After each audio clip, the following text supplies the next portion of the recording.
Hola Madridistas, welcome back to another episode of Let's Be Real podcast. You know the drill. If you're new here, don't forget to smash the like and subscribe to the channel. We are on the road to 2K. On that note, big up my esteemed panel, Mo, Jacob, and Javier. Before I get to them, I would like to shout out our partners, Manscaped. Um, if you guys, been living under a rock, probably would have, missed up this cool partnership we have been going uh, for the past, I think, 2.5 weeks to 3 weeks.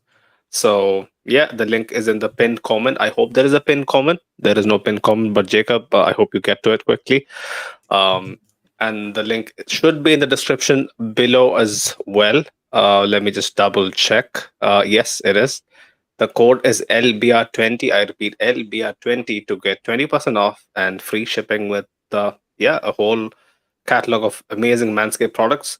Obviously, they are the pioneers in below the waist grooming, but they have everything from their brand new product called the Beard Hedger, which is a state of the art trimmer for men. They have loungewear, they have beard waxes, deodorants, you name it. They have almost pretty much everything you can look for, especially when it comes to men's grooming, in the catalog. And again, I would like to reiterate that when you take a brief overview of the catalog, it might seem a tad steeply priced, but I guarantee you there is stuff under 50 euros, $50. Um, so yeah, man, yeah, if you show us some love, Manscaped will show us some love as well. So yeah, Valentine's Day is around the corner. It's a perfect excuse to get your loved one something, man. And yeah, don't forget to use the code. And if you do make a purchase, do send us the receipt so that we can show them that you guys came through us. But yeah, getting into the business, right? Away Leipzig wasn't going to be easy. When the draw came out, we all knew our reservations, especially, like the casual would have looked at that matchup and thought, yeah, like Leipzig really wouldn't hold a candle to, what we could, bring to the table. But um, people who, are well versed in how the Champions League works and how Leipzig really play, especially our fans as well, who has experience from last year's exploits that they showcased when we went away to Germany as well. We saw a lot of that and more, to be honest, tonight. And the way Leipzig basically, in my opinion, tore us apart in transition time and time again. I wasn't a fan. Yes, we have a makeshift backline. Our midfield, tried to cope with it. Our press was off sometimes. The lack of intensity, especially in the first half, whether it is something down um, from the coaching staff to maybe basically approach it a bit more passively and then up the ante in the second half. I'm not sure, but watching that unfold wasn't easy to sit through. Credit to Leipzig, they gave it their all.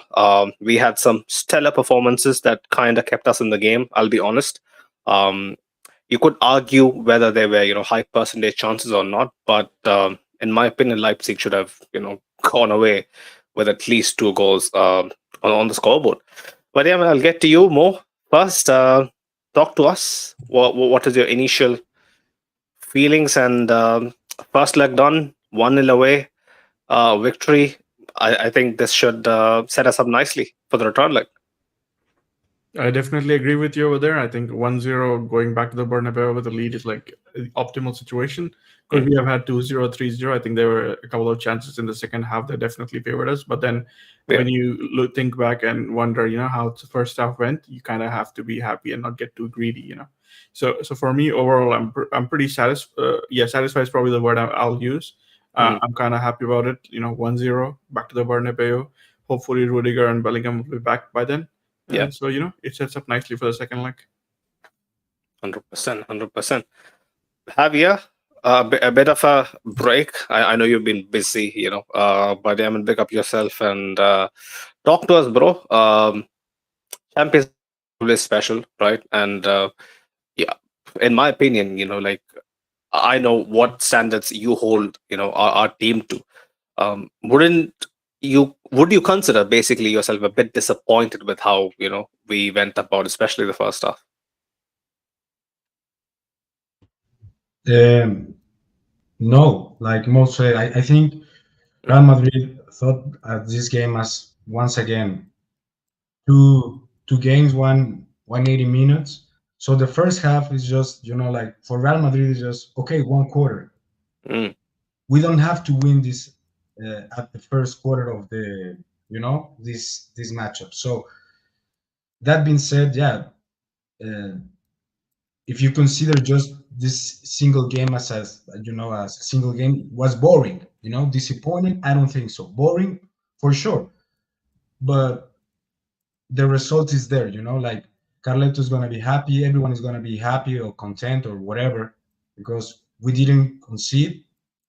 Team works, you know, and they do it enough. No one it's outstanding today. Maybe a few glimpses of Brahim here and there, or Fede special as always, but no one tried to win this knockout today.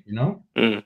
So that It being was said, game management, yeah, you yeah, said. it's Yeah. it's, it's only like that. Like Mm, one game at the Bernabeu is gonna be enough, probably. So they thought that as well. 100%.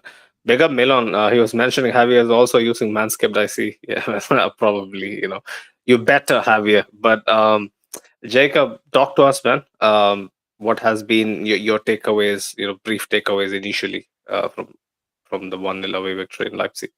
Yeah, super professional performance. I know Mm, like a lot of people didn't like what they saw in the first half.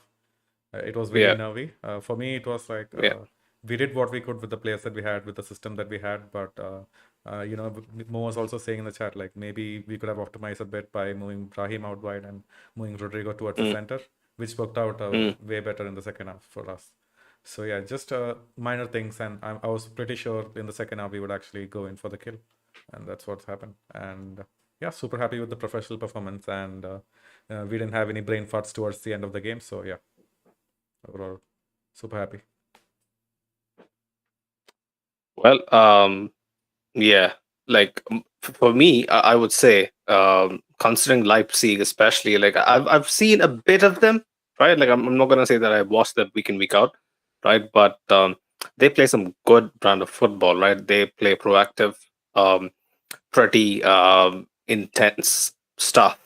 But since the turn of the year, especially post Christmas, they were winless in like winless in four or something. They just won, I think, against Berlin or something, Union Berlin. But coming into this game, the way they basically started and the way we kind of switched off is very peculiar. Like I see that quite often from us this season. Um, Talking about the goal more, we had quite a discussion in the group chat as well, and people all over social media were going loco, saying that we are basically getting a favor. But I knew for a fact that if they ruled it out, it should have been somewhere. It has to do something with the obstruction on Lunin. Did you think that was fair? And could you make sense with that immediately after the decision was given and the replay was shown? I would be lying if I said that Mm, immediately after the decision was given, I kind of knew it was because of interference. Because for me, mm, the first thing was like, it was Lunin also ahead of Rodrigo, because of which these guys got ruled offside. But yeah. then I saw a couple of images going around on social media about the fact that I think it was Benjamin Hendricks who kind of like Mm, was behind Lunin, kind of like interfering with him. yeah. So I kind of understand where everybody who's criticizing the decision comes from, because you're wondering if his interference had a big enough impact, which held Lunin from going back into position and saving the goal or whatever that was. But overall, I think the thing is, like, when the pass was made, he was kind of behind Lunin, and I think he kind of pushed him or something. So I totally understand after the fact that why the decision was given. If it was against Real Madrid, if it was a goal that we had scored and it was given against us, I would be pretty angry. And if it was a decision that I favored Barcelona, I would be pretty angry as well. So I kind of understand where the haters are coming from, but as a Real Madrid fan, I'm pretty happy about the fact that you have like the referee got this one right overall. I mean, the VAR referee, I guess. 100%. 100%. I would ask you again more. Were you impressed by Sesko overall? He's Sesko, just seemed like a force of nature.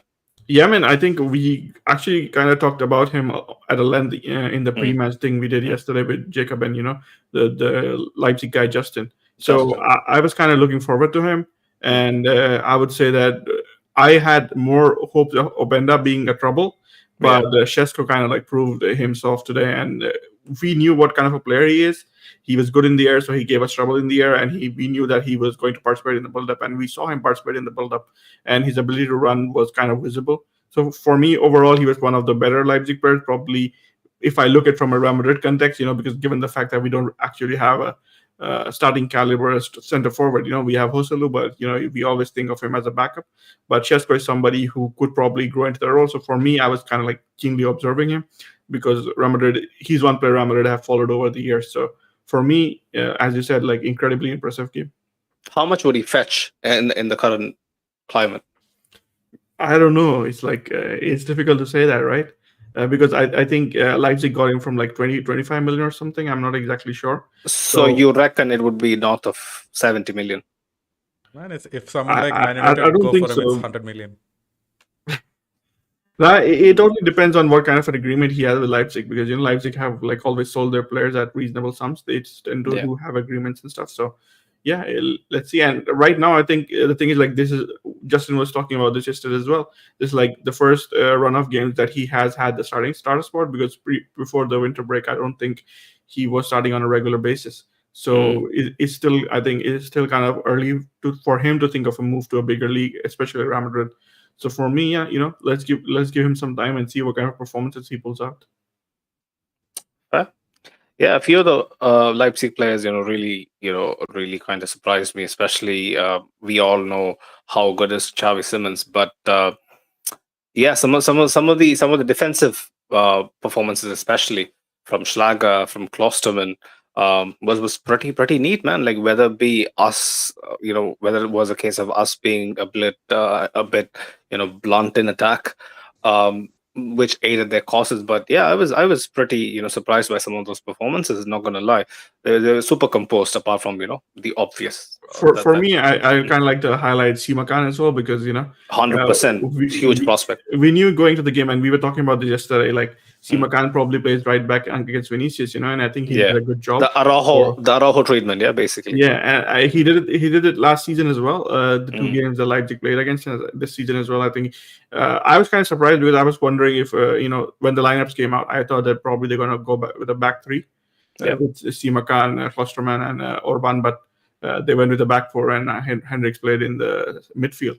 And I kind of think that helped them out, because Hendricks kind of like had the ability to drift wide and put in crosses and everything, provide some width, but their ability, the first line that they were making it difficult for us to get the ball out of the back. I get that was impressive as well, and I guess playing with two midfielders and having players like Xavi Simons and Dani Olmo kind of like when pressuring us, and the style they play with, the intensity they brought, we kind of struggled with that in the first half especially. But overall, we got the goal in the end. So as a Real fan, I'm happy. 100%. I'll come to you, Jacob. You basically put out the poll. I would say it was a bit too early to take it off, but still, fair enough. We just see even with just 5 votes, how much it favors the strategy to basically move forward without Nacho. He had some sort of a resurgence in the second half, I would say, because it's his initiative. It's his, I think, high press that basically, sets us away for Brahim's goal. He actually, I think, gained some momentum after that. But especially in the first half, some of his clearances, some of his decision making on the ball. Jacob, is it something that what we have been worrying for weeks now coming to reality? Yeah, so we talked about this before as well. So Mo was telling me maybe he heard some reports that Nacho was playing with pain. Yeah, he was playing through an injury. And pain, so maybe that affects his performance. And I honestly felt a bit bad for the poll results, so that's why I took it down so early. Yeah, I don't want to push the agenda against the captain too much. But yeah, in the first half especially, Sesko personally was trying to target Nacho and running in behind Yeah, him instead of Tchouameni, yeah. because he can beat him for pace and for strength, and just had the beating on him. And in the second half, Sesko wasn't able to do too much of that. I don't know. I'm not sure if it's the whole team giving more cover to Nacho. But yeah, the first half was not encouraging to see at all, and not what we want to see in a UCL game. 100%. I think it was a combination of everybody just being, you know, super slack, especially in tracking back after attack breaks down, or even in transition. Like the amount of times that even I saw Chouameni basically trying to scamper back was was And like was for me, it was was was Mendy. Like yeah. I saw Mendy so many times just jogging back, no hope of Mm, getting back. mm. I think But yeah, something. I think just a point to make here is the fact that Leipzig are a pretty good team in transition, and intensity transitions are kind of like their two hallmarks. yeah. So for me personally, I would give some credit to them as well. But I think the thing is, like, yeah, we could definitely talk about transitions, but in the first half, I felt like we failed to get out of our own half. So transitions were like secondary. Our inability to get the ball out, like you said, Nacho kind of had like misplaced passes. Carvajal had misplaced passes. Even Tony Cruz had misplaced passes. When even Tony Cruz is like missing passes, then what can you do? Not gonna lie, yeah, you have a point, Leipzig, where super direct. That's their biggest MO. But yeah, I'll come to you, Javier. Chouameni as a centre back. Let's give him his flowers. He has been doing this for a bit now, right? Like it's still early to basically make him our makeshift centre back mainstay. To kind of navigate this period. We are gonna do it regardless because we don't really have an option. But are you surprised by his performances? Surprise, no, because Mm, I know the talent that Tchouameni had. For me, like basically what Jacob most said, I think the best defender today was Tchouameni, and that worries me a little because he mm, was the only one that wasn't a defender. So it's been like month and a half since yeah, Alaba's injured, and he played basically with a different combinations of partners every single game, yeah, even goalkeepers. So asking a player to play uh, as a center back with three different or four different players each game to understand, to not like Mo say, okay, Nacho is injured today. Okay, I have to cover for him. Uh, a lot of coverage that Mendy was absent, Carvajal was out. Tony Kroos is not going to support as much as we want. yeah. Camavinga and Fede try to, I think even I saw a few plays that Tchouameni was even mad at some, partner, like, where are you guys? I'm doing all by myself. Like a bicycle kick in the second half. He goes after. I mean, I like that sentiment in a player. It shows leadership. I don't 100%. think it's gonna last. Tchouameni as a center back is not Camavinga as a left back, but in That's a this good, it's a good in these comparison. times, is what we have, and surprisingly enough, is the best center back at this moment. I mean, it's only Nacho and him, Nacho Senior, but having your fifth center back option as your best in a Champions League game against a side that here the transmission was saying that Leipzig has scored in the past 20 games Yeah, in Leipzig, and in the past, I don't know, 12, 13 games in Champions League at home.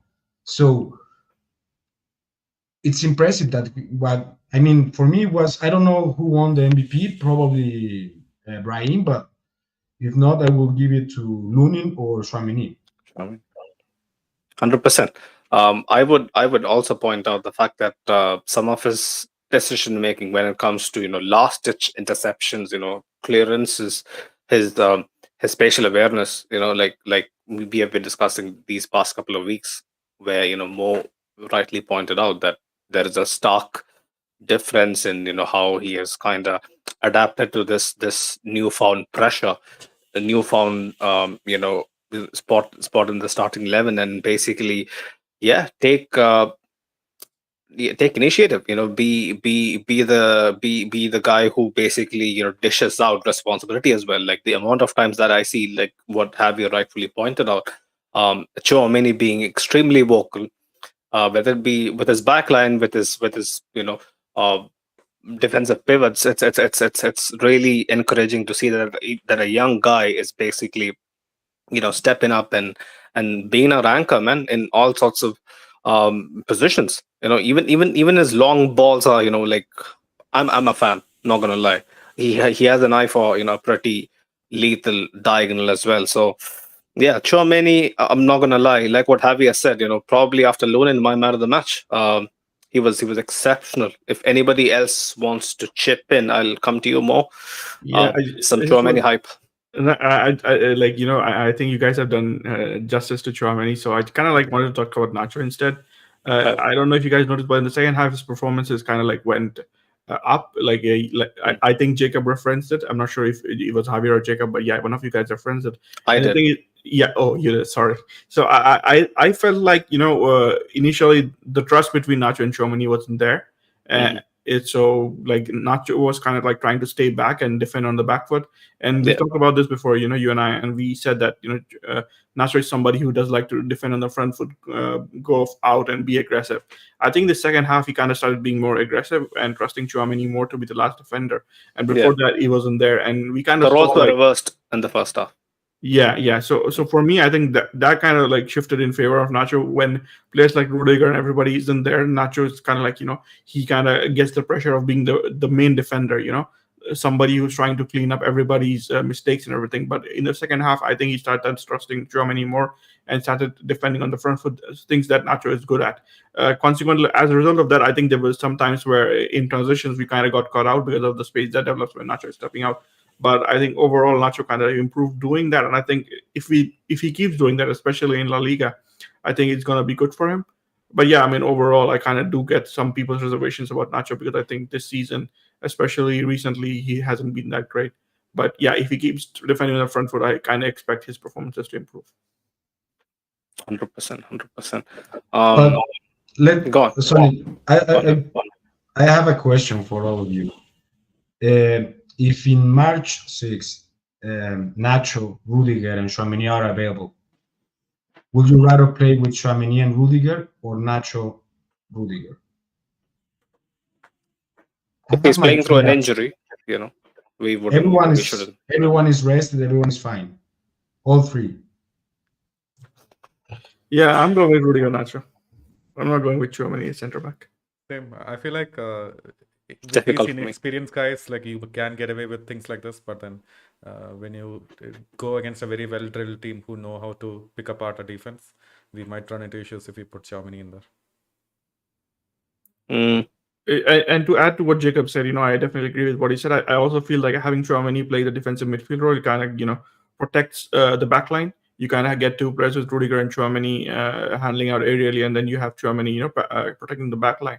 And the thing is, like, I kind of feel like Camavinga, when he plays in that role, recently he's been playing, he kind of has difficulty getting the ball out because that pass making in tight situations around the box, like I think he's shown it to be his weakness. If you guys remember, even the previous seasons, in the Clasico, he kind of had a tendency to lose the ball there. So for me, that is one thing I think Camavinga can improve, and having Tchouameni and Cruz play that role. The deepest two in a Real Madrid formation of 4-2-2-2, triple twos. I kind of think Tchouameni and Cruz kind of do the job well, and having Camavinga probably play in the midfield ahead of them alongside Fede is probably a good thing. Although I'm not sure if Camavinga will play in that situation. Probably. Yeah, Camavinga will be relegated to the bench. No, man, But left back. yeah, Mendy's gone. Mendy shouldn't be gone. I'll reiterate this again. All these Pep maestros would be in for a rude awakening when Mendy starts every fucking Champions League match and we win it. So watch the space. Let me read a few of the comments quickly before we move on. There's been quite a few. Right, let me start with the very first one. Milan was mentioning, I know there will be, what the fuck? keeps scrolling. It just keeps You scrolling want me to again. read it? Let me read it. Milan says, I know there will be disappointments, but this is a great win. Lunin played great. Tchouameni played great. Everyone else good except Nacho. Rodrigo and Carvajal all had bad performances. Carvajal had to deal with Xavi Simons, and it ain't easy. I'll tell you that. I think he held up himself pretty well. You can't always have an 8 out of 10. We gotta give him some leeway. But yeah, Jacob, I would prefer you reading it, because this thing is moving mad. Okay. Unfortunately. Milan also says the fact that we played Kepa as is Carlos' only mistake this season. And Farouk, you remain the GOAT. First Camavinga, then Jude, then Lunin. Give him the jinx or. Yeah, he has a point. He has a point. Yeah, Danielson Manuel is also here. He says, "Big up, guys. Hala Madrid, entiendo." Nina, read out her comment. She was asking when is the next match. It's next Sunday. Sunday midday kickoff. Sevilla or Rayo? Away at the Vallecas. Rayo. All right. The next is you want to go through some of the post-match comments or just the comments? Yeah, let's go through some of the post-match comments as well if you want to. Tchouameni was saying playing centre back for France. No, careful, please. I think the coach is watching. You shouldn't say that. Right. Henri was saying apparently the disallowed goal was the correct decision. I first thought it was a goal, but on the replay you can see it is not. As a player, you're told if you're offside, don't get involved. That's a fair point. Ancelotti rightfully bigging up Lunin. This has been Lunin's best game since I know him. Thankfully, they have come to the decision to basically stick with him. I guess it's time to talk about Lunin as well. I guess nice leeway. Jacob, take it away, man. Lunin has been putting up some incredible performances as of late. Very steady. Has, I think, found a space in which the teammates kind of fully trust him, which wasn't the case before. Like if you rewind it a couple of months back, there were people just being a little wary, whether it be Kepa or Lunin behind them. But I think Lunin has completely embraced the pressure and is living up to it. So some of his saves, man, like really needs some scrutiny. Like how did he manage to pull, especially the one you mentioned in the chat, the Sesko save towards the end. Who else? Like I can't remember because there was 9 or 10 or something, right? Like I read some stats as well that 9 saves. That Mo put it in the chat. First keeper since Thibaut and Casillas. To make 8+ saves in the Champions League knockouts. That is esteemed company. Yeah, for me, there were the spectacular saves, but what stood out for me was how much defense trusted him. Like every single save that you expect him to save, he met with it very stably and with confidence, and that gave the team a lot of confidence.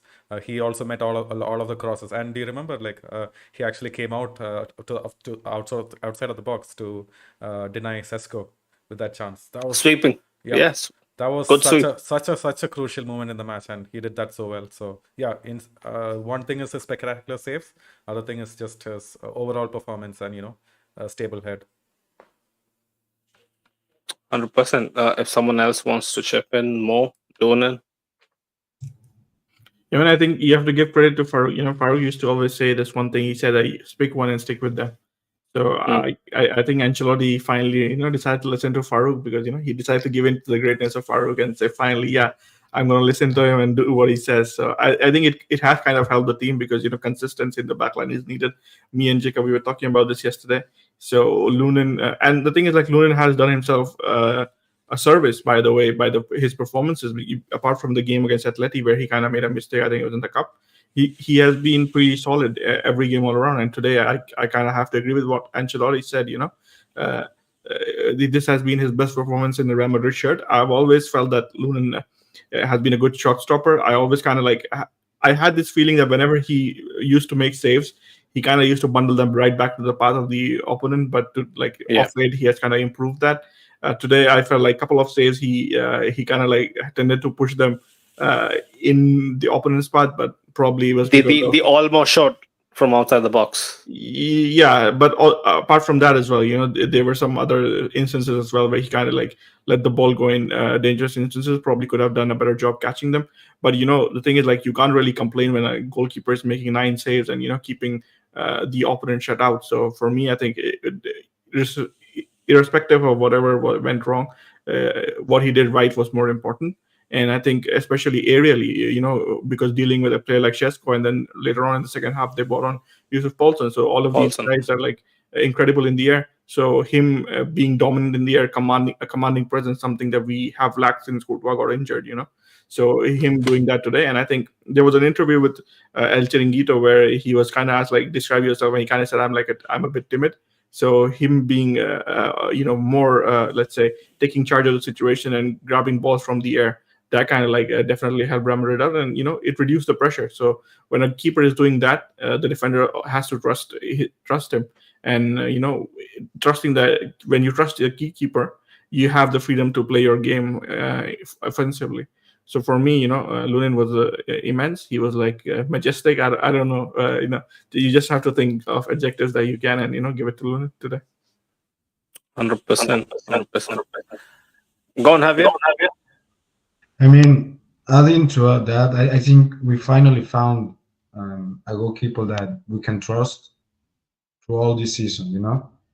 I mean, like Mo said, the defense trusts him, Ancelotti trusts him, and every single fan is like, okay, finally we have a goalkeeper. No matter what happened, I hope no matter what happened, Lunin's gonna end the season as a starting goalkeeper, unless he's got injured or God knows. And also moving forward, I think Real Madrid is gonna think as a solid option, as a second goalkeeper, or even into the future after Courtois. I mean, I think Courtois is like 10 years older than Lunin. So we basically have to find how Courtois is at what level is Courtois is going back, and for how long. So if you guys remember, Lunin was almost out of Real Madrid at the end of last season. I think he even asked for a move. I mean, at this moment, he knew he's the starting man. After Courtois is back, he knows that he's the second option, but it's not at the same level. He's now Yeah. the second option, but a second option that you can trust, and that maybe influence him to stay, influence Real Madrid to renew him, offer a contract a little bit longer, and we don't have this rush to find a second goalkeeper. I mean, I was trying to make memory. I don't think we have, since Keylor and Kiko Casilla, two goalkeepers that we can trust, because Keylor and Curto was unsustainable. We knew from the day one, and after that was a rush of goalkeepers that, okay, it's Courtois, but we didn't, Areola, this here and there. We didn't have a second goalkeeper. Now we have a second goalkeeper, and a good one. 100%. Kiko Casilla, I'm not sure. Like, maybe it's my memory being a bit hazy. I know he was dependable. I know he's better than some of the the guys like Kepa. But yeah, like Lunin being second choice would be a great fit. But again, it will be basically him deciding to waste away a move away, for pastures new, where he can possibly get to his prime and build himself up. But yeah, it's something that we'll have to keep our fingers crossed. Something that we have to keep our tabs on. Lunin has blown me away, especially this season, and yeah, my heart feels for him. Like I said in the last post match as well, when Thibaut comes back, it'll be hard for me to root for him. When I've been the Lunin man for 90% of the season. But Yeah, man. If I can just say this, I kind of think Javier brought up an interesting point about Lunin being being good enough to be Remer's second keeper. But the thing is, like, Lunin was like kind of out in the summer last year, we were kind of looking at, had David Soria to come in and be the second. Mm. And I think his performances, while, when you look at it, you're kind of happy about it. But then it kind of poses this question, because last season when Lunin was being linked with an exit, he was being linked with teams like Celtic and everything. But right now, if he's being linked with an exit, it's going to be a team of European caliber, a team that could potentially challenge in the knockouts, probably around 16 quarters or something like that. So for me, I think it's going to be difficult for Real Madrid to kind of keep hold of him, because, is Lunin going to be satisfied with being the second keeper, any longer? Yeah. So especially when Courtois comes back, I think the thing is, like, a lot of us would agree, although, we could argue about it, but then at the end of the day, most of us would agree that, Courtois in prime form is like better than whatever Lunin has shown so far. So Courtois is going to be the starter, and like Lunin has now had the taste of being a starting keeper. Is he going to want to lose more years, like you said? So for me personally, I think it's going to be an interesting conundrum, because there's no way you're going to sign Kepa and make him the second keeper, because at the wages that he would cost, at the transfer fee that he would command, you don't really want to spend that much on your second keeper, especially when you have your first keeper like Courtois. And Real Madrid have been blessed in the fact that Lunin has like kind of stayed in the wings and waited for his chance. But I don't think he'll do that anymore come the summer. And after this summer, I think he only has a 1-year deal left. So it's going to be interesting to see what kind of form Courtois comes back in, and what happens in the summer with Lunin. What kind of teams like want a new keeper, because from what I've seen, teams like Sevilla, they kind of don't have good keepers. So for me, it's going to be interesting. Yeah, we gotta basically hope that the club basically has to go out and find. I'm not sure about the Castilla situation. Like, I haven't heard great things about the Castilla keepers either. But let's see. Loden again, man. Like, I would hope he does what is best for his career, because he has some potential there. But yeah, Jacob, I think it's best to basically see what Doris has been cooking for Manscaped. Hola Madridistas, I'm back once again to remind you guys that we're partnered up with Manscaped, and if you want to help and support this project and this little family of ours, be sure to check out Manscaped and use code LBR20 at checkout for 20% off and free shipping.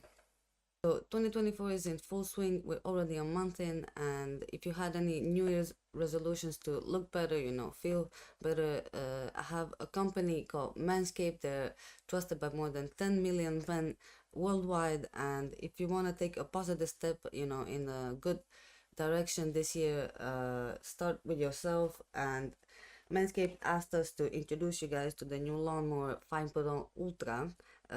It's a hair trimmer, for your sensitive bits. It features skin safe technology, to keep your sensitive bits safe. It has an LED bright, it's waterproof, you can use it in the shower. You get 2 extra heads, blade heads, to go either full smooth or an normal blade head.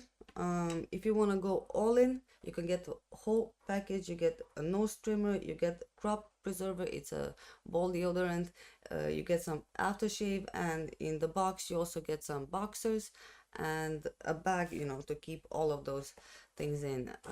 So yeah, if you're interested, go to manscaped.com, use code LBR20 to get 20% off at checkout and free shipping. That's LBR20 to get 20% off and free shipping at manscaped.com. And thank you guys, and back to the video. Am I back? Okay. Yeah, big up Doris. You heard the girl, you heard the woman. Get 20% off and free shipping with Manscaped, man. Yeah, especially their new beard hedger, I think 2.0, which is one of the best trimmers out in our universe, at least. But yeah, man, pick up Manscaped every single time.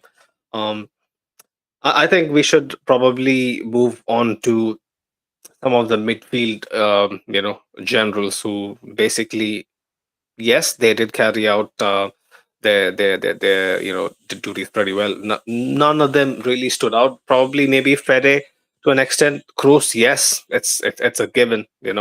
Apart from maybe a couple of passes here and there, he was pretty exceptional.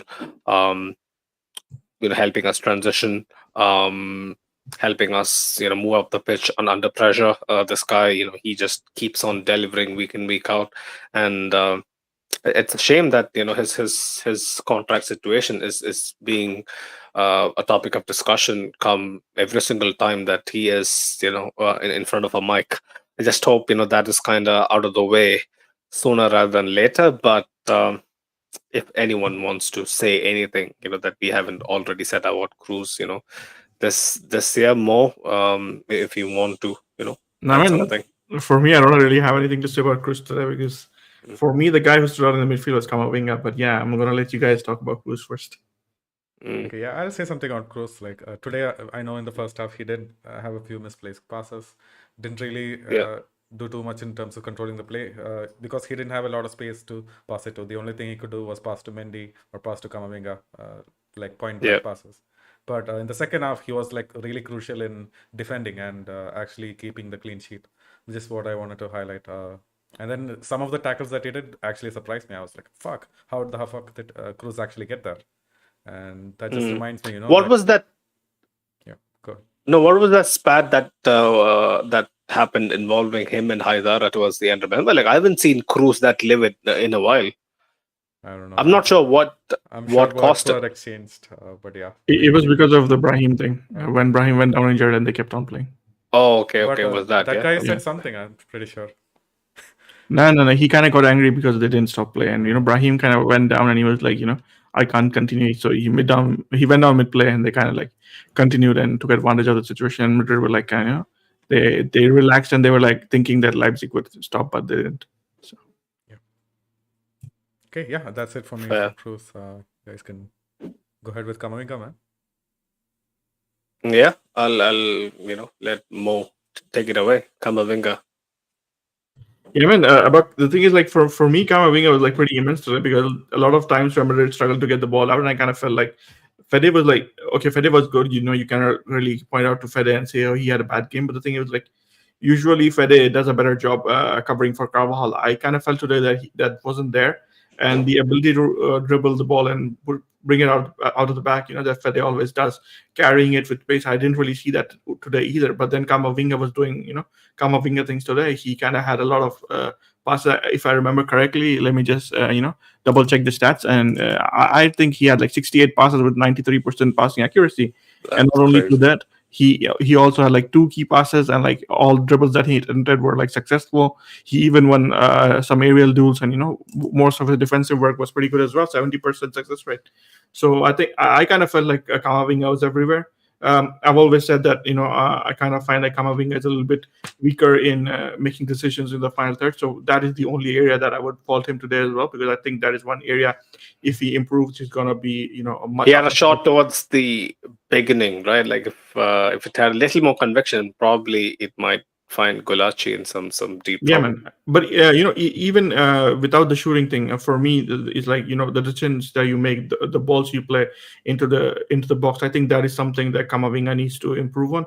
But Mm. overall, bringing the ball out of the bag, running with it, and everything. That once Camavinga wins the ball, and he has the ability to carry the ball. So you saw Leipzig players, kind of fouling him so many times. So that ability to draw fouls is also very important in key moments. So for me, Camavinga was probably the best midfielder that Real Madrid had today on the field. Javier, Kamavinga, Cruz. I hope the sound is better. My I volume is think crazy. Honestly, I hear you guys like so high on volume. But the thing that I would like to say is that I like what Fede and Camavinga did the whole game. They interchange like so many times, positional. So, like Mo said, when we know that Camavinga is not as good as Fede, but he tried to move to the third quarter, and then Fede is like crazy machine. Like I think it was 92, 93 minutes, and he was pressing the goalkeeper, and we're winning the game. So yeah, Tony Kroos have a regular game. He's probably having the best season in a few years, so nothing to be worried about. I was worried about Camavinga and the fact that he was, like one yellow card away from missing mm, the next game. So yeah. I think it's gonna be problematic for because I don't think I think they wash out if we move forward, but for me, it's a little thing to be concerned.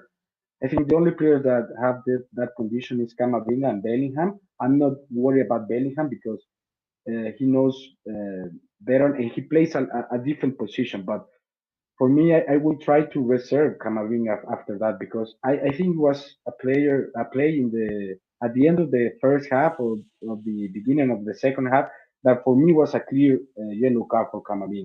But since the referee didn't concede exactly the same card prior to Leipzig, I think he was like, okay, I don't show Leipzig the yellow card. I don't want to show the yellow card to Real Madrid. Mm, yeah, fair, fair. The yellow thing, yes, I was kind of aware about it, but while watching the game, it was completely in the back of my head. I didn't really think about it until you mentioned it. But remind me again, guys. Like, so only the final basically gets us clean slate for yellows. Like, does yellows carry over through to the semis as well? Do you know? They wash out after they wipe the record clean after the quarterfinals. After the No, quarters, out of the round of 16. So for out of the round. quarterfinals, semifinals, and final, it's like one slate. Okay, fair, fair, fair, fair. Right. Right. Let me get to a few other comments as well. Jacob, if you can help me. TJ Kong was mentioning to us at the beginning, this was a very poor and hard to watch game. I understand that we were away from home, but this performance was terrible. Pick up TJ Kong. Milan was saying Nacho is the reason he stepped to forward left space for Sesko and leaving Mendy alone. Yeah, I'm not surprised. It happens. TJ Kong was mentioning without Tchouameni, we would have been dead. Not gonna lie. Yes. Tchouameni and Lunin, basically. Imagine if they both had, subpar games, we would be looking at a 2-1, 3-1 loss. Easy. Easy. Right, Milan was saying he wants to play for Madrid too, and we need a defender and has a 40 million release clause. Perfect signing. Who was he talking about? Sesko. Sesko, yeah. No, Okay. we need a defender. So is it talking about Orban? Not sure. I'm not sure who he was talking about. Maybe Simakan too. Yeah, maybe Simakan. Good shout. Simakan is a really good player. Rajat was mentioning dull game. He also said it'll be more fun to watch stale and burn popcorn being made than go watch that match. Yeah, pick up yourself, man, Rajat. Some games, really we have to basically,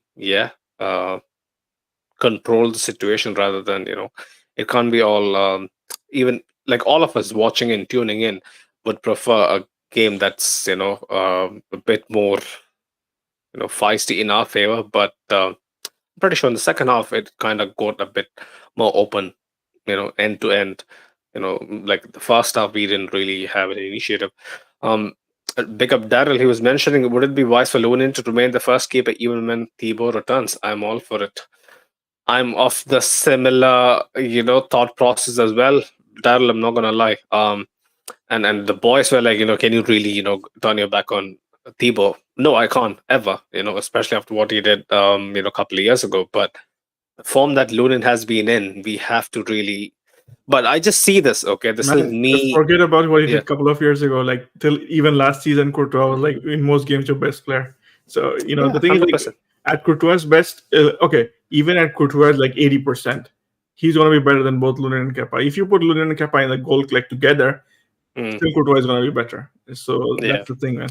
You have a point, but the thing is, like, how much time does he need to, really be match fit? And should we rush him? Should we get him into, the pace at which the football is being played towards, the business end of the season, coming fresh of how many months been out? So all that is kind of making me think otherwise. But again, like I did mention this, I think once before when this topic came up. We had this discussion before. I said, like, the thing is, if you want to get him match fit, you're gonna have to play him. And the thing is, like, I wasn't talking about the match fit bit. I'm just talking about the fact that the very sight of Thibaut being, like, let's say 70% fit, 70% match sharp, waiting on the bench would basically make Lunin, lose his composure. That's what I see. That's what They expect Courtois to be fit Mm. as early as March. So uh, if Courtois have few minutes here and there in La Liga because we don't have any other tournament, then we can try. I Mm. agree with you. We cannot try. Your first match cannot be a Champions League game, even if It won't be, you but still, like, can you if you be are Courtois. really? Mm. I mean, No, I but know. if you play someone like I don't know, like I don't mean to be disrespectful anyone at La Liga, but if you play against I don't know uh, this Rayo Vallecano, Getafe, I don't know. I would hate to be like El Mm. Clásico even. We have to give minutes to Courtois, no matter what happened. You know, no matter what happened with Lunin, with us, with the season, we have to give minutes to Courtois. So the La Liga is the perfect setup because we are 5 points ahead of the second one. And I'm not saying that he start the first minute that he's available. I'm not saying that, but again, because the Champions League final, the hypothetical Champions League final, is until June. So we'll be 3 months after he's completely full recovered. Mm. So Mm. would you rather go to the Champions League final against City with a 70% Courtois or a thousand, a million percent Lunin or even Kepa? There's only one answer in that case, but Champions final feels like a million miles away. I just hope we can see that this year, but yeah, it's not gonna be easy. I'm just gonna not say anything, really. Just like I did, last year. If we face City, it'll be yeah. I don't know about I don't facing know. City, man. Honestly, I don't know if Courtois can play with Castilla. That could be a possibility. No, he can't. He can't play with Castilla. Hmm. um, yeah. Moving on. Brahim was mentioning in the post match tomorrow's Valentine's Day, and I'm in love with Real Madrid. Yeah, big up Brahim, and feel so happy for him. I think Rahim we is should all of probably us move single on to guys, the. That's what we should say. I think he has a pretty hot GF. I'm Yeah, he pretty does. sure, Then why like is he I've saying seen. that? Yeah. I mean, man, it's a cash phrase, man. Relax. This is PR. Like, why do basically deeping it too much? But yeah, Brahim has been someone that like I'm not gonna sit here and be all airy about it. But I've been very keen on bringing Brahim back in. Like I could see, no matter what the circumstances, yes, he had a few circumstances go in his favor with people being out, people still being out, in and out. He can basically, step in and plug holes wherever needed, whether it be at center forward, whether it be down the right, down the middle. He has always done the job. But the finish, the composure, the tenacity to beat, I could see the look on people's Schlager's faces, trying to get this guy off. Brahim is what 5'8", and he's coming up against these fucking juggernauts. They didn't stand a chance.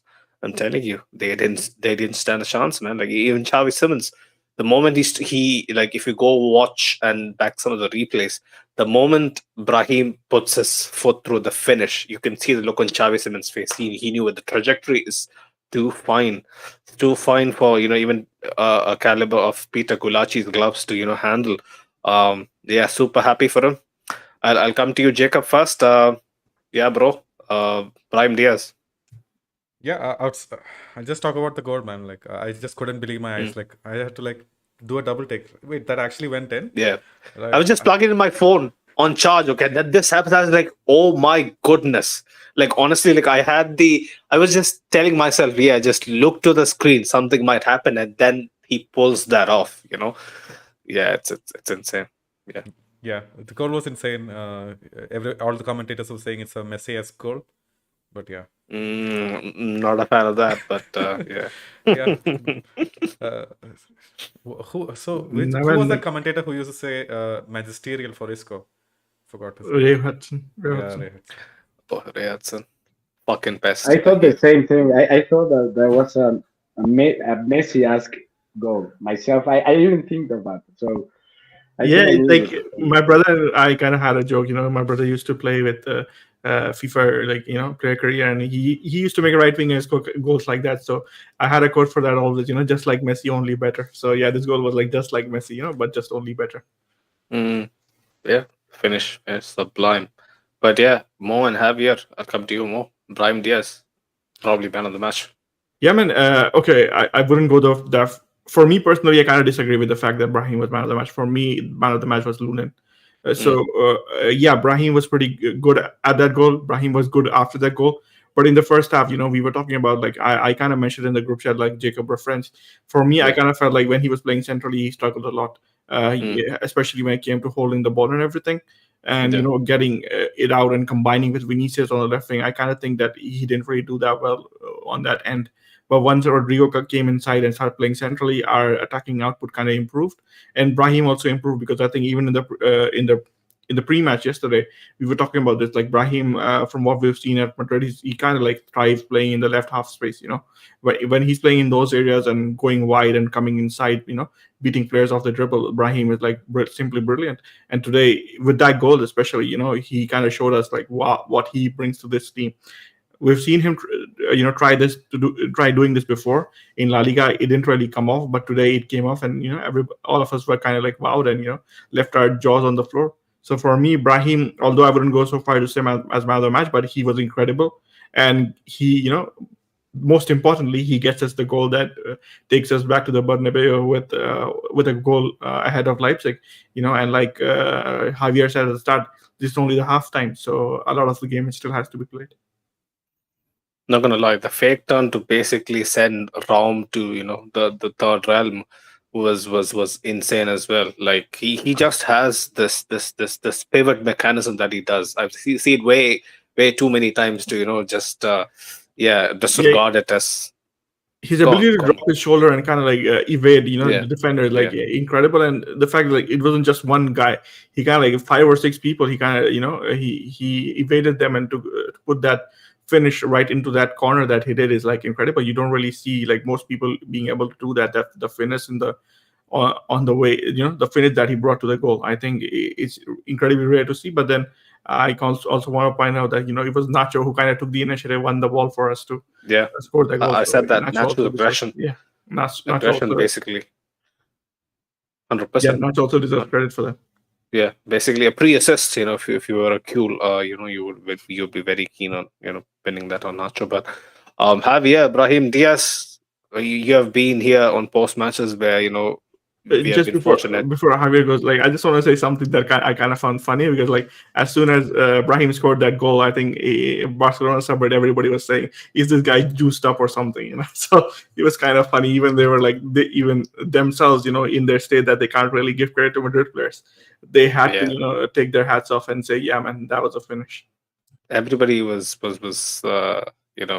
I'm pretty sure blown away by his finish, man. Like, I've seen him finishing this well, but sometimes I think, like, when Brahim basically is being pressed or being surrounded by like at least like 4 or 5 defenders marking him, he just struggles to basically do the simple thing, right? Like, probably try something outrageous, but yeah, he just went for the jugular with this one, and yeah, nailed it, man, nailed it.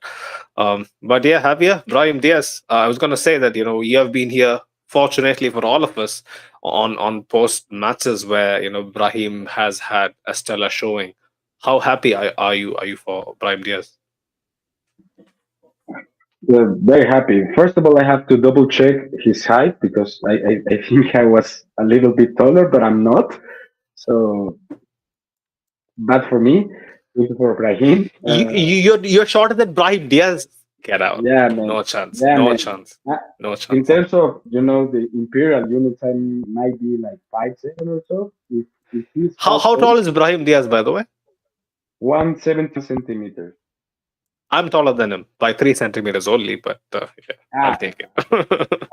I'm 170, so you're not that much taller. Okay, So okay, but yeah, still jokes, 3 centimeters counts, bro. Anyway, yeah. Joke aside, I think what Mo's saying, like his dribbling ability is impressive. Like once again, your Messi's, your East Coast, but then his short sprint is very good. I mean, the only thing that for me is lacking of Brahim is, and I think he's not gonna ever gonna be a super in that regard. Is your top speed. You know, Mm, he's not mm, Beanie. He's never gonna be Beanie. He's not gonna be Fede. He's not gonna be like in that. It that allows the defenders to cover him. But yeah. once again, he has the ability to dribble, the ability to move for spaces. I Mm, mean, the Bini play that almost ended up in the goal was, a ball progression for Brahim, move pass to Bini, and he had like two or three of those, like a short communication errors with Camavinga, with even Rodrigo. So he favors this mobility with the midfield players. I mean, today he had to play as a striker. I don't think him as a striker at 4 9 at best, but I mean, Brahim as a midfielder is gonna be great for us, and I think he can play with even more beneficial than Rodrigo or Vini playing with a number 9. So the few instances that I watch, Brahim plus Roselu, I think those exceed more than when we are playing without the other one. That's a very good point. Brahim really, like, we all know that, he is not blessed with, like, immense space, but by by by just being, super inventive and extremely nifty on the feet, basically helps his case out a lot. Like the way he can um find spaces where there is none, and basically, just yeah, man, send people into send people to the shops, basically with one single turn on the dime.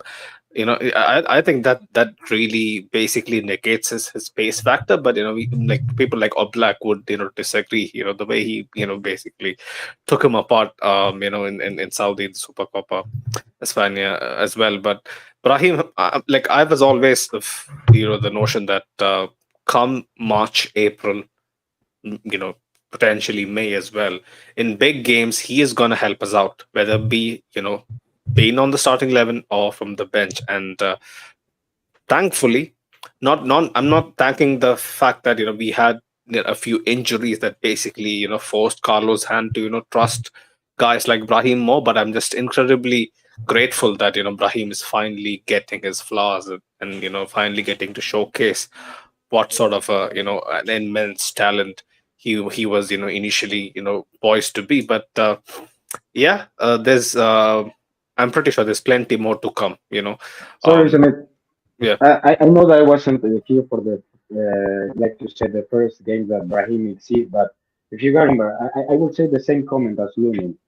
From the Mm, first, I don't know, 10 to 15 games of the season, I think the only player that hadn't that was available and had a single minute was Brahim. So if he didn't turn this season around, he will be in the way out of yeah, Real Madrid 100%. Yeah. like crazy. And now I think Carlo is like, okay, forget about Kubo, forget about any other winger. I'm good with Raheem. If you bring me Mbappe, if you bring me, Endrick, we're covered in the attack for the next years. So Raheem should be happy. At the moment, he's not a starting man, but he can easily win over Rodrigo if Rodrigo doesn't turn around for the next game. And I think in the long run, it's gonna be Rodrigo, your Vini, your Jude, your name it. But Brahim can perfectly make a career out of Real Madrid, even more than Asensio did a few years ago, or like so many names that has this rotational position, but it's not gonna be like, oh, less than 500 minutes per season. It's gonna be like 1,000 to 1,002 200 minutes per season at least. Yeah, you have a very well point, and yeah, credit where it's due. Like he really has stepped up, because nobody was really giving him a prayer, prior to the season. People were thinking, yeah, he's gonna just come in, probably help us out here and there, but he'll be on his way next year. But I'm pretty sure, like, yes, things can happen in the transfer market that we really can't anticipate beforehand. But as of now, I'm pretty sure no Madridista is gonna really vouch for Brahim to be loaned or sold or any of that stuff, right? So yeah, big up Brahim again. Let me read a few of the comments. Jacob, if you could help me out. Marcus Winningham was mentioning, wow, we are so lucky to have Lunin as our second choice. He's world class. Rajat was mentioning, love Lunin. He's a great goalkeeper and young as well. Daryl was saying, I mentioned that because Lunin has a good momentum going. Only for this season, though, Thibaut might take time to get back to his best. Yeah. Big up Farooq was mentioning, love this shave. Uh, at Javier.manscaped in action. Yeah, he's basically embracing the whole partnership. Use your code, guys. Use your code. It works. There's a real adult sized ad going on with Javier. But go on, Mo. You wanted to say something. No. I was just. Since I'm on, we need go to on. keep the podcast PG because people get angry. Yeah, 100%. But since I'm with you more, talk to us about Rodrigo. Again, he tried, had a few pot shots. Some of his attempts was that tackle by Orban. Oh my goodness! Like I was almost up from my chair, Wasn't it Schlager who waiting blocked to the shot? celebrate. Was it Schlager or Yeah, Orban? I think it was Schlager. For me, kind of felt like it was Orban. I'm not sure if it was Schlager. Okay, but either way, the tackle Yeah. basically took the man out and it completely neutralized. Because I was initially claiming for a pen, but then I saw the replay. It was pretty Man, incredible. you have to be like incredibly a big homer to think that that was a penalty. But But yeah, I had to watch for my boy Rodrigo. Go on. but yeah, man. I just first to talk about the thing that it was a Schlager or Orban. For me, it felt like it was Orban, but my commentator also mentioned that it was Schlager, but I don't know. We'll have to double check and find out who it was. But overall, for me, Rodrigo, I think he's catching a lot of flack on the internet as well because a lot of people seem to be criticizing him. But I think like I said the same thing when we first talked about him. It was after I think we drew against Atleti. We were talking about it, and somebody was like in the comments they were saying that Rodrigo, we're being too harsh on him. And I said, Saliba. Saliba, wasn't he asking for him to be sold? Oh, okay. You are talking about someone who is favoring him, right? Yeah. Okay, Yes. Okay, my bad. Somebody said that we were being too harsh on him. He was a good player. Okay. And that much I said, we are always going to look at performances through the, through the microscope of the result that we had on the day and today, kind of Real Madrid won. So for me, the thing is like Rodrigo, you saw how different Real Madrid is when Rodrigo, whatever position he plays. When he was playing out wide, Real Madrid had like the potential to bring balls from that wing. And, he kind of gives you something in defense that Brahim does not. When Brahim was playing on the right, I think there's a reason why Ancelotti did not start with Brahim on the right, irrespective of the fact that, Brahim is good on the right better than he is centrally. It's because Brahim doesn't give you the same work rate in defense that Rodrigo does. So for me, the thing is like later on, Rodrigo had to be shifted to the center. And he kind of drifted out towards the left. And then you saw Rodrigo's qualities in those areas. So for me, the thing is like just because a player hasn't scored a goal doesn't really mean he's kind of bad. For me, I was pretty happy by the work he did, bringing the ball out, combining with Vinicius and creating the few opportunities that we did create today. So overall, but the thing is like if probably we had drawn this game or, if we had lost this game, Rodrigo might be, might be getting singled out for missing that chance that, that Orban or Schlager, whoever made that wonderful tackle. So for me, overall, I'm kind of, I wouldn't say that he had a brilliant game, but I wouldn't also say that he was, trash or, he had a poor game. For me, it was decent, but being given what we have seen from Rodrigo before, we kind of expect better from him. And the thing is, like Rodrigo always has that ability to deliver in key moments. So for me, Ancelotti is going to keep trusting him, and I think that's the right way to go. Apart from maybe a couple of chances, including that one, and probably a header that he couldn't make contact with from Winnie, I don't think Rodrigo really had much of goal mouth action. Like I really want him to be in positions where he can I can argue that he might be one of our best finishers, right? The thing is, like, you have to keep this in mind, because, like, what kind of a role is Rodrigo playing? This team, Yeah. when today, especially when it was playing, it was more about getting Vinny in the position to score a goal, right? It wasn't about getting Rodrigo in a position to score a goal. Rodrigo is somebody who's I get combining that. and creating the position. So, I mean, the thing is, like, you can't really expect a player who's combining outside and, opening up spaces and combining with others to create a goal scoring opportunity, to somehow also be able to reach in that position at the same time. So I kind of understand. I kind of understand why he isn't getting into good goal scoring opportunities of late. But yeah, I mean, come key moments, I'm pretty sure Rodrigo will deliver. He's gonna deliver. Like, I'm never doubting his credentials. I have never doubted it, ever. Even through his worst phases towards the beginning of the season. But I just really want him to be like basically basically the responsibility for finishing chances should be a bit more even. Like, I get it why Vinny is basically um let off the leash and just And but stay can I forward say and something? Do you remember at the start of the go on. season when Rodrigo was tasked with taking the most shots on the team? Like whenever he gets a chance, Yeah, even if it's not the most ideal yeah, situation, he was asked to take a shot, and that didn't really yeah. work out well. So I know that technically he has some really good finishing boots, but Hmm. when it comes in front of the goal, sometimes I feel like he loses his composure and takes the wrong decision. So maybe he's not the most lethal finisher that we have. Maybe it's just Winnie, even though technically he is probably better. Hard disagree, but I really, really want Rodrigo to have a bit more For me, the thing about that, the point shared that burden. Jacob made is, like, at the start of the season, I kind of felt like Rodrigo was like feeling a little bit of pressure with Vinny not being there. Pressure. That's why he was trying too hard. That's what I felt. Yeah, and I kind of understand, like, he was going through a bad patch for me for that period of time. It was kind of bad, and there was a point in time where even I had to hold my hand up and say Rodrigo could probably do better.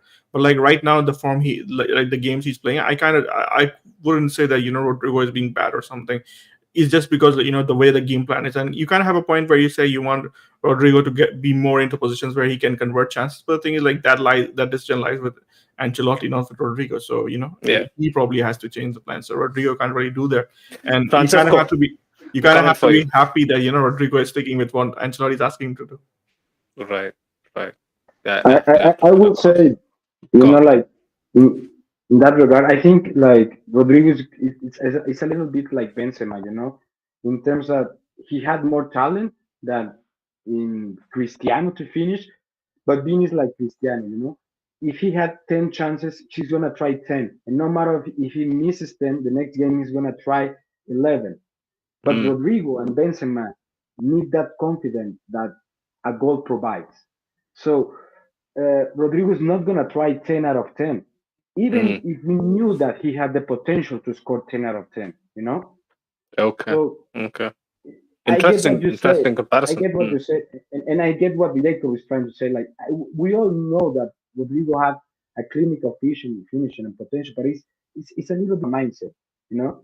And like Mo said, he struggles mid-season, like, I think he had like 10 games without scoring a goal and even 12. Yeah, yeah. That is Had a a very dry difficult. spell. A drought that long for Rodrigo is gonna be killing him. For Yeah. Vini is not gonna add a single second of more pressure. You know, Mm, mm. that's the difference in terms of personality, not in terms of quality, in terms of talent. It's only Yeah. the fact that, that guy is like that, and the other guy is Yeah. like crazy competitive animal. You have a point. I'm not gonna lie. You have a point. Javier.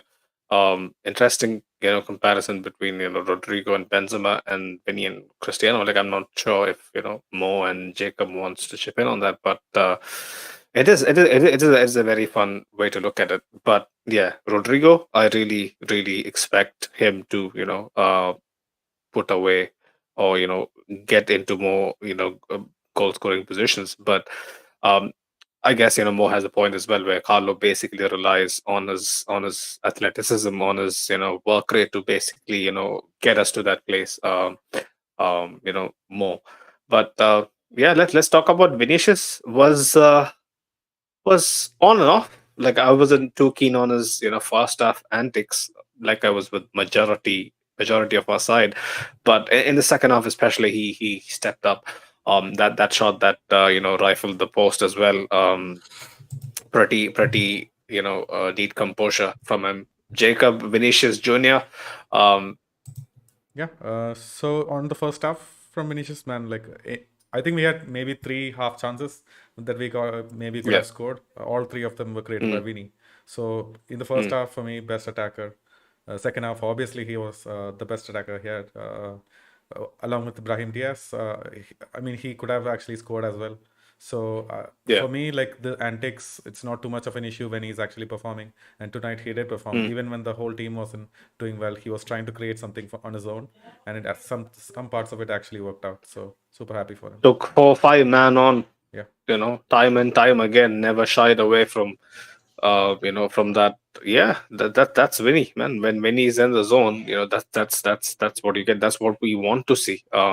Yeah, the stuff with him riling up the away fans, I didn't like it. I mentioned it to the boys. I'm not gonna get on a rant about it, but I just want to clarify that we were the away team today. So I mean, sorry, the home fans, my bad. The home fans, when the corner was being taken and some people were throwing, I don't know, some shit onto the pitch. But yeah, Vinicius, when he's on it, man, he's a delight to watch. And yeah, go for him more, Vinicius Jr. the one negative that I would like to think about is the fact that when he got his chance, he kind of like tried to. I don't know what he was doing. He tried to be too cute with it, And we He's like that. we kind You of just talked know about it. this before, and we kind of said this before. Like whenever he gets a chance, he's kind But of. if he executes that, if that doesn't, that's a filthy finish. Simple. Yeah, so that's the point, right? He's always trying to go for the spectacular, and I kind of said this about Rodrigo as well. Sometimes these guys like try to complicate things instead of being efficient, and I think being efficient is more important than being spectacular in certain situations. For today, if he went back to the Bernabeu with a 2-goal lead instead of 1-goal lead, we would have a completely different outlook on the second tie, and I think that's the difference. Where Javier was making interesting comparison between Cristiano and Vinicius. I think that's the difference between both of them. Cristiano was more about efficiency and getting the goal and then celebrating, and Vinicius kind of like more like he has that Brazilian in him, always going for the spectacular and doing something with flair. So that was the only negative for me. But then I completely agree with what Jacob said. In the first half, Vinicius was our most dangerous player. In the second half, Vinicius was the most dangerous player. Everything that good that Real Madrid do comes from the end of Vinicius, and he's like incredibly creative. He's a good goal scorer. Like he's changed himself. He's grown himself into a good goal scorer. But even then, his creativity and his ability to create havoc in the opposition box is like second to none for me, especially in this Real Madrid team. So overall, I'm pretty satisfied with what Vinny does, and I'm not gonna doubt him for whatever happened in the second half with the corner situation, because like players do that to delay the game and everything. That's just a part of gamesmanship. So you just take it and you move on. Javier, if you need to add anything about Vinny, now's your chance. Yeah, just to point that out that we came after the probably the best game of Bini in the whole season. I'm not sure if the game against Granada was better than Clásico when he scores a hat trick. In terms of being the best player on the pitch, I think against Granada was Girona. slightly better. Yeah. Sorry, Girona. Instead of the game again in Clásico. I mean, a hat trick in Clásico is brilliant, but the game against Girona was special as well. And the only thing that I will comment on Vini's game today is the fact that I think he is in the pass to Rodrigo. I think he's slightly selfless. I think he should try to score that goal. Rodrigo was I don't know 5-6 meters away, so they had the chance. The defender had the chance, but he was right in front of the goalkeeper, and he was the confidence. So that's the only like if I had to nitpick something about Vini today, it was like that. Only that. That cutback was pretty decent, but I get your point as well. Like, but that's what man like them, man like Vinicius and Rodrigo. They would, if they see someone who is in a better position, they would always. That's why we need selfish, goal And they look for hungry each other poachers. more than anyone. Yeah. Those two Yeah. look for each other. it's a very good thing, but yeah, sometimes you just expect them to be a bit more lethal. But yeah, go on, Mo.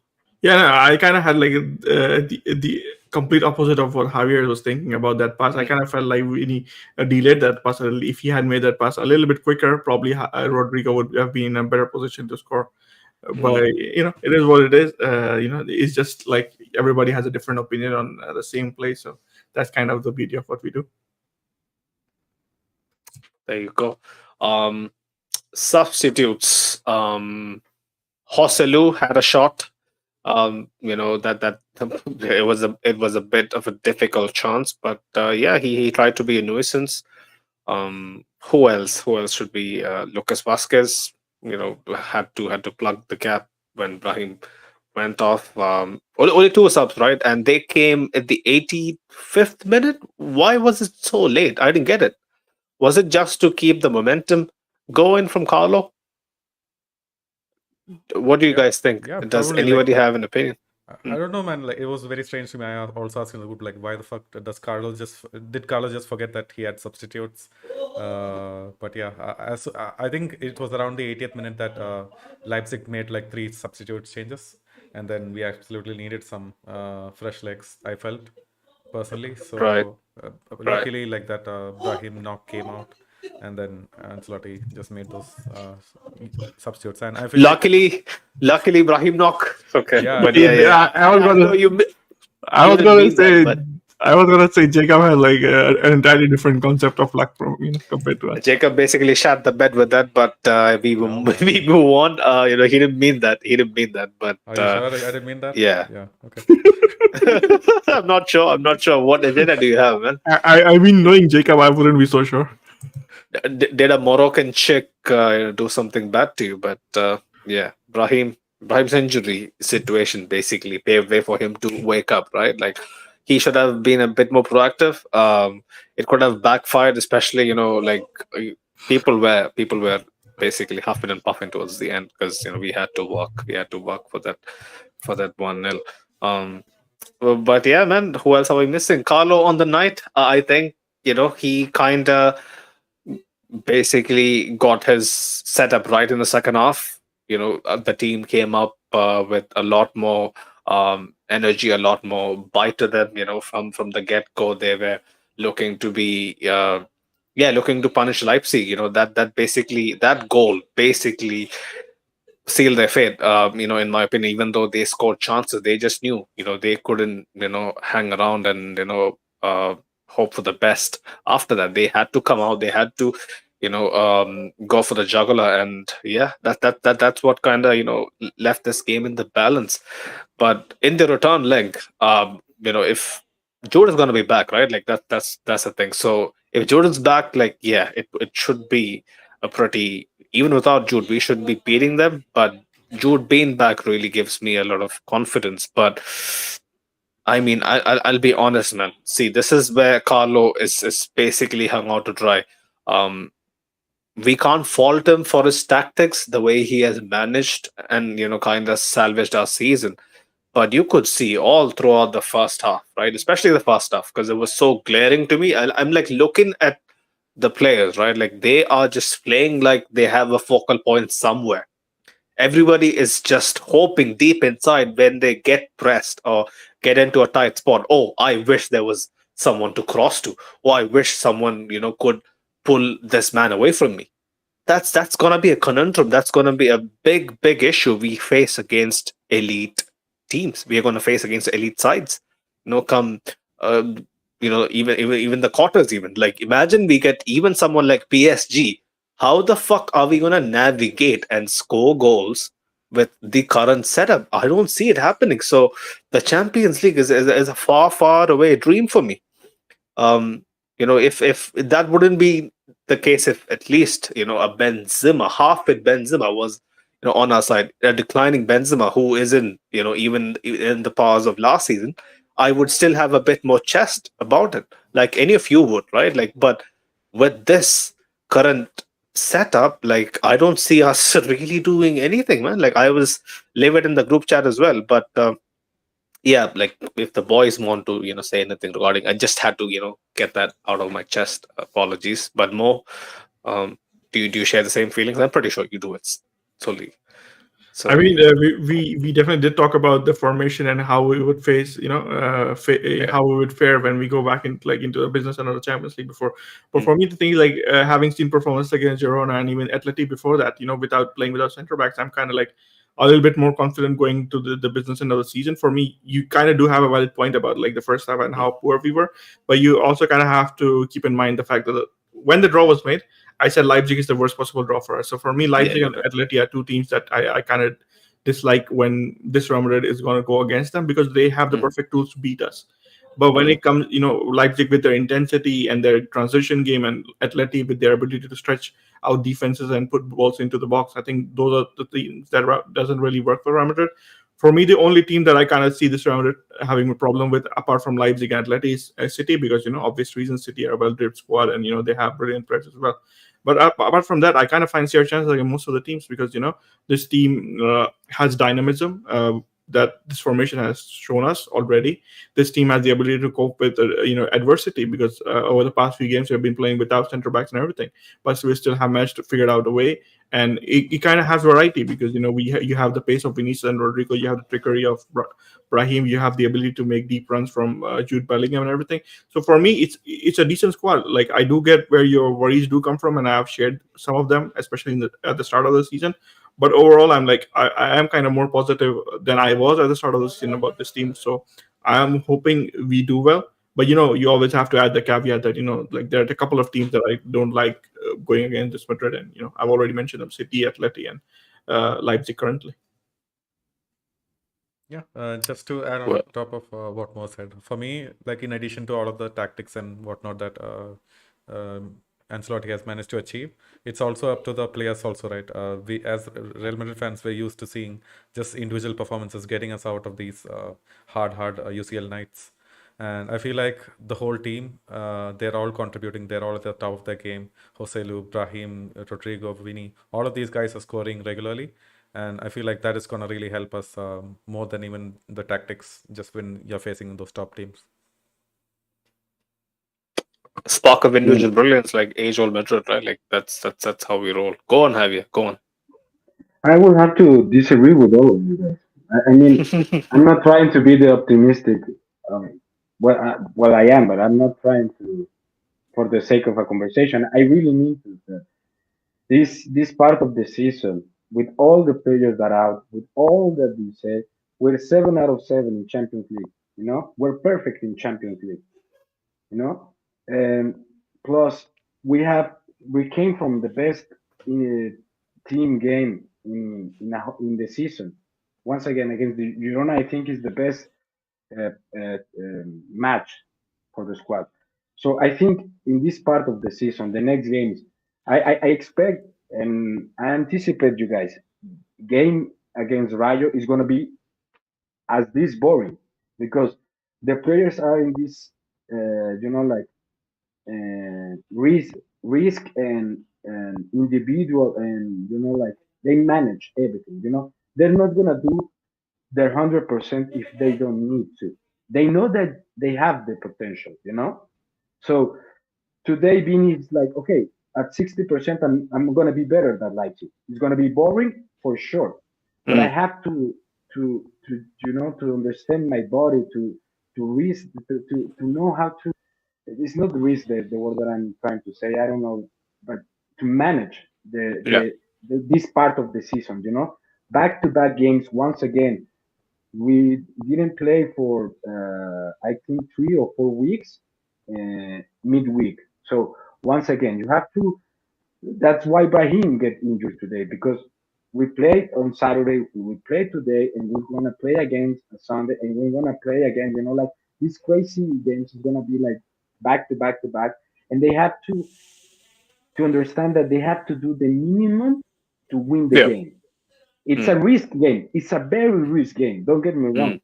mm. We don't have the pieces to play full percent everyone because we're gonna get injured. We're gonna get Booker, and in the next So game against basically, you Leipzig, are saying that we'll have to play with our handbrakes on and get results. Not a handbrake, just like Hmm. doing the minimum to The beat bare the other team. minimum to basically get the result. Yeah, yeah. I Today was 70%. Maybe against Rayo is 75. Maybe against your Barca is 80%. Against Leipzig at the Bernabeu is gonna be, I don't know, 72%. Yeah, it's gonna be a difficult It's game. gonna be they had to touch the money, and against City is 100%, and they knew that. If today was against City, we wanna watch a completely different game, and they know they can, and we know they can. So Mm. I'm not worried about that because, like I said, it's not like we are Barca. We are like other teams that for somehow they don't. We don't have any observation of what 100% of that team could do, and we Mm. knew. Mm. So I'm not worried. Some great points. Not gonna lie. Mo, you had something to say? No, yeah, I was just kind of like, I was kind of like talking about the handbrakes thing, but yeah, I kind of do agree with Javier, what Javier is saying. The thing is like Champions League is a tournament of moments, and in key moments you have to step up and perform. So it kind of is understandable, but then there's also this point. The thing is like when you talk about teams like Leipzig and Atleti, and obviously City, they have a style that Real Madrid traditionally do have some trouble facing. Mm. So for me, overall, I'm not too worried about what's going to happen in the future. Like, we were talking about the broader aspect of where we expect to see ourselves. How far do we expect to see ourselves going to Champions League, and how far we kind of expect to see ourselves in the league. For me, in the Champions League, I think as long as we kind of avoid Atleti and City, we have the ability to reach the final. But like, yeah, in the league, I kind of, Javier makes a good point about this fact that the team manages its game to the level of the opposition. Partly reason why we don't really see every team being put to the squad like 6-0, 7-0, because Yeah. this primary team, when they play at their best, they have the ability. But I think this way that we play has definitely kind of hurt us in winning leagues previously, because we kind of like, when it comes to playing against a game against Rayo at the Vallecas, we kind of like put our performances down, and they have, when the opponent is playing like 100%, 110%, 150%, because teams like these, they always have this tendency to go full throttle against Madrid, because beating Madrid is like they're like it's a trophy in itself, to be honest. So I think that is kind of like we drop points in key moments, and it kind of does end up hurting us in the league. So I think we have to be a little bit careful about that in the league this season, although we have like a 5-point gap, but it's just a 5-point gap. It's less than 2 games. So you remember it, hopefully have to be careful. But then when it comes to the Champions League, I think we have enough experience to manage our games and perform in key moments to get further in the tournament.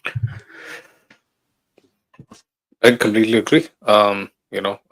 Another thing that I would like to add, when so many people in the DMs, when they send me shit like, "Oh yeah, your podcast is basically my escape from all the toxicity on Reddit and Twitter," I'll be like, not our toxicity, but then they go on to further say that basically you guys make me feel a bit more comfortable, you guys are a bit more optimistic, and then I was like, it won't be me for sure, like you're not talking about Sunet, are you? Because I'm not easily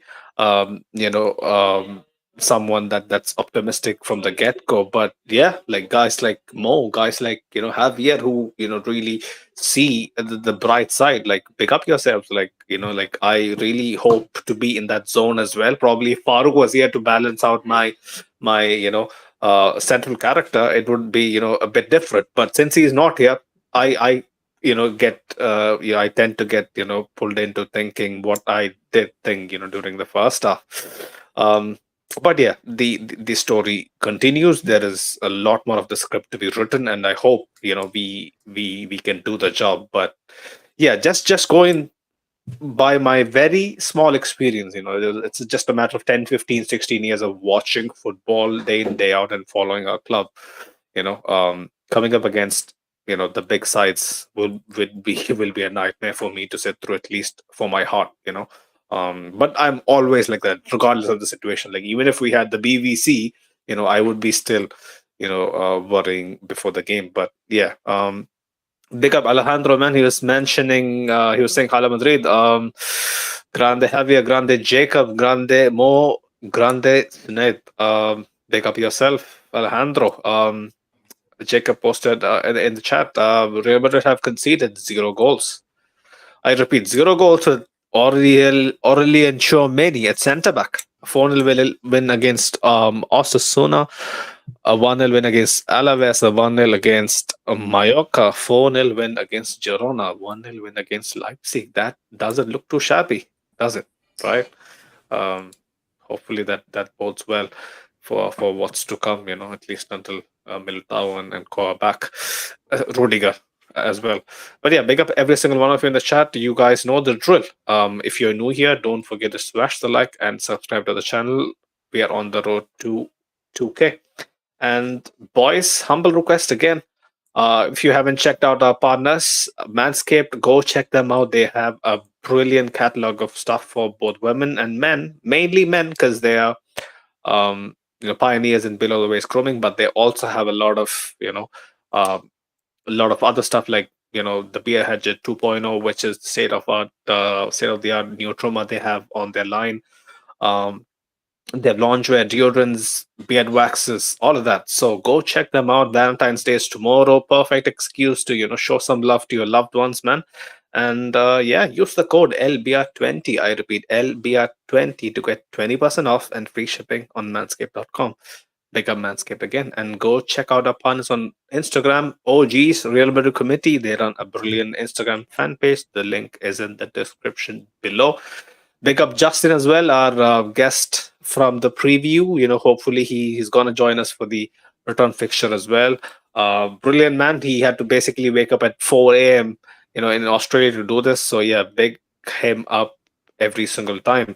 And yeah, man, big up all of you for sending us feedbacks, whether it be good or bad. All day, every day of the week. It just is truly humbling to hear back from you guys, and how much it kind of makes how much we how much of a part we are basically of your day-to-day lives and whatnot. And if you haven't followed us on especially audio platforms, Spotify, Google Podcasts, Apple Podcasts, go smash the follow button. I think we are over 1.1k over at Spotify. So yeah, do the same, boys. It really helps the algorithm as well. Do check out our content from Madrid as well. Sid and his team works very hard around the clock to get you content from outside the stadium, basically, before games, after games, all of that. He'll be here. He'll be also covering the Vallecas fixture next weekend against Rayo Vallecano as well. So that's going to be a banger. Madrid derby, pretty hostile. He was telling me it's thankfully it's an early kickoff, because he was telling me at the very beginning of the season as well, late nights at the Vallecas, he's not going to take the risk of going over there and basically doing interviews, because like he has told me a lot of stories about the neighborhood and how it's super hostile, especially towards Madridistas. But yeah, fingers crossed, we get another win hopefully, and we keep this momentum ticking over, man. Business end of the season. We prayed for times like these. It's finally here. A quick sprint of two to 3 months, and we can probably look at this team, a very young team, albeit in transition, etching their name into history books. But yeah, thank you, boys, Jacob, Javier, and Mo for joining me. And pick up every single one of you in the chat. Until next time, people. Hala Madrid. Hola Madrid. Madrid.